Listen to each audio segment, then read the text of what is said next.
बिस्मिल्लाहिर्रहमानिर्रहीम। अस्सलाम वालेकुम। Class 7 chapter number 1 set. आज हम सेट पे बात करेंगे कि सेट्स होते क्या चीज़ें हैं। हमने 6 क्लास में भी पढ़ा था, तो आज कुछ चीज़ों को रिपीट करते हुए सबसे पहले सेट की डेफिनेशंस को ही पढ़ेंगे कि सेट्स हैं क्या चीज़। सेट की definitions: the collection of distinct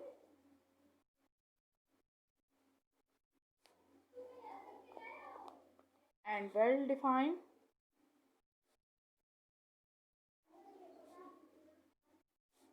objects,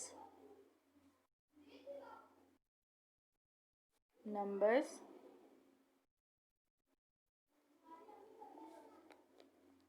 is called a set। यानी कि वेल डिफाइंड डिस्टिंक्ट जो चीज़ें हैं या जो नंबर्स हैं, इनकी कलेक्शंस को हम सेट कहते हैं। अब यहाँ पर बात यह है कि डिस्टिंक्ट और वेल डिफाइंड कौन सी ऑब्जेक्ट्स होते हैं या कौन से नंबर्स होते हैं। नंबर्स तो नंबर्स हैं और ऑब्जेक्ट्स हैं। ये वेल डिफाइंड और डिस्टिंक्ट क्या चीज़ है? तो यहाँ पे वेल डिफाइंड ऐसी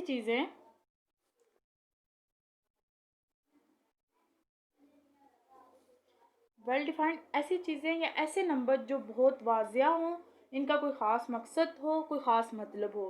तो वेल डिफाइंड मीन्स कि हैविंग प्रॉपर मीनिंग्स। दूसरी चीज़ यहाँ पे कि डिस्टिंक्ट क्या चीज़ है?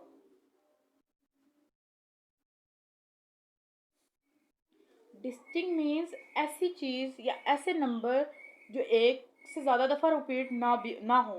हम जब सेट लिखते हैं, जिस भी फॉर्म में लिखें, तो इसमें जो भी चीज़ें या जो भी नंबर्स होंगे वो एक ही दफ़ा लिखे जाएंगे। एक से ज़्यादा दफ़ा नहीं लिखे जाएंगे। अगर वो चीज़ एक से ज़्यादा दफ़ा आ जाती है तो वो सेट नहीं रह जाता।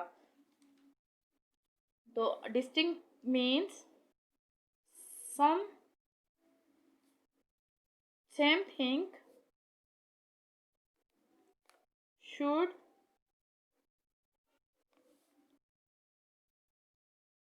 should not repeat more than once।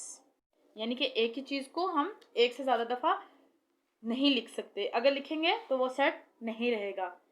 तो यहाँ पे सेट की डेफिनेशन में ये दो बातें बता दी गई हैं, दो कंडीशंस बता दी गई हैं कि जो भी सेट होगा वो डिस्टिंक्ट और वेल डिफाइंड होगा। अगर कोई भी सेट इन दो चीज़ों पे प्रॉपर सेटिस्फाई होगा, यानी कि जो भी ऑब्जेक्ट्स और जो भी नंबर्स होंगे इन दो चीज़ों पे सेटिस्फाई होंगे, तभी ये सेट कहलाएगा। तो हम सबसे फॉर एग्जांपल एक हम सेट लेते हैं, एक वर्ड लेते हैं ट्री।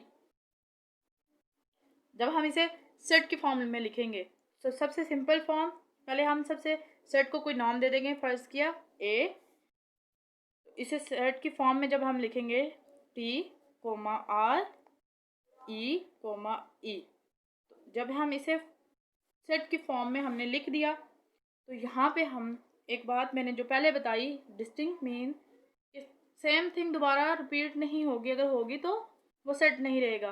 तो यहाँ पे टी एक दफ़ा है, आर एक दफ़ा है, ई और ई ये दो दफ़ा हैं। तो ये चीज़ें रिपीट हो रही हैं, तो ये क्या होगा? ये फिर सेट नहीं रहेगा, क्योंकि ये चीज़ यहाँ पे ई दो दफ़ा आ रहा है। तो एक और हम वर्ड लेते हैं रैट। ये इसे अब जब हम सेट की फॉर्म में लिखेंगे तो आर ए और टी। अब ये यहाँ पे ये एक डिस्टिंक्ट सेट है, यानी कि यहाँ पे रिपीट कुछ भी नहीं हो रहा, आर ए टी। और ये वेल डिफाइंड चीज़ है, वेल डिफाइंड एक वर्ड है कि यहाँ वेल डिफाइंड है कि इसके एक ख़ास मीनिंग, एक ख़ास चीज़ है। तो ये हमारे पास एक प्रॉपर सेट आ गया है।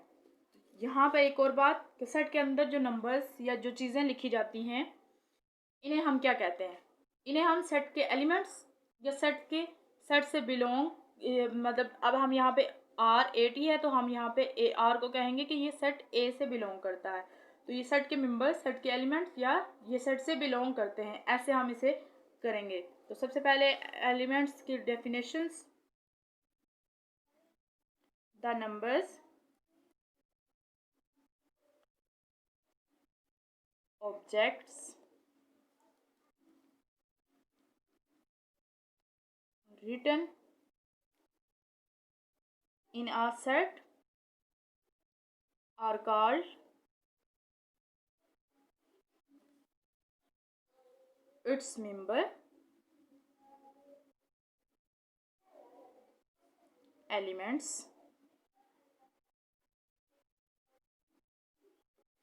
फॉर एग्जाम्पल हम यहाँ पे एक सेट लिखते हैं,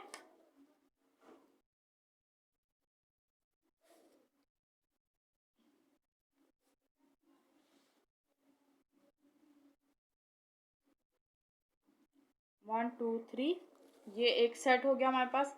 इसको हम सिंबॉलिकली फॉर्म में कैसे लिखेंगे? इसके लिए जो सिंबल इस्तेमाल किया जाता है वो है ई।